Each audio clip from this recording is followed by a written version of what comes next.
agora um novo estudo.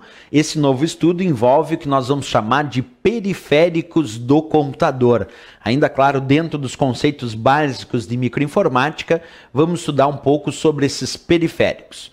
Um primeiro ponto a ser destacado quando nós estamos falando sobre os periféricos do computador é uma certa informação teórica.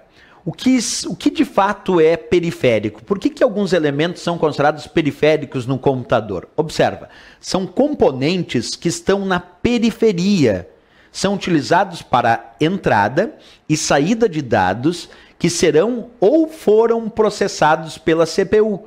Portanto, o termo periférico vem da relação com a própria CPU.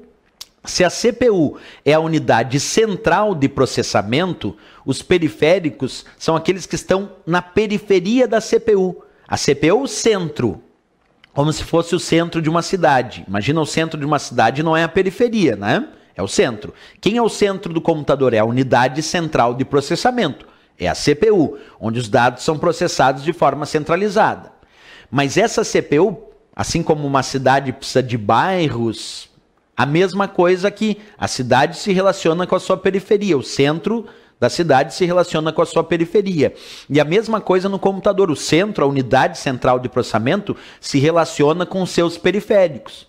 Existem periféricos que enviam dados para o centro, que enviam dados para a CPU processar.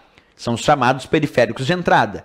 Existem periféricos que são de saída, que recebem dados que a CPU já processou. E existem os periféricos de entrada e saída que fazem as duas funções. Portanto, o termo periférico vem disso. Componentes que estão na periferia e são usados para entrada e saída de dados que serão ou foram processados pela CPU. E aí vem a famosa divisão que eu acabei de contar. Nós temos vários periféricos, como mouse, teclado, impressora. Mas as provas de concurso adoram pedir uma subdivisão que existe entre esses periféricos. Quer dizer, se o periférico é de entrada, de saída ou de entrada e saída simultaneamente. Essa divisão ficou tão famosa nas provas de concurso que hoje em dia não se imagina alguém entrando numa prova de concurso sem saber essa história.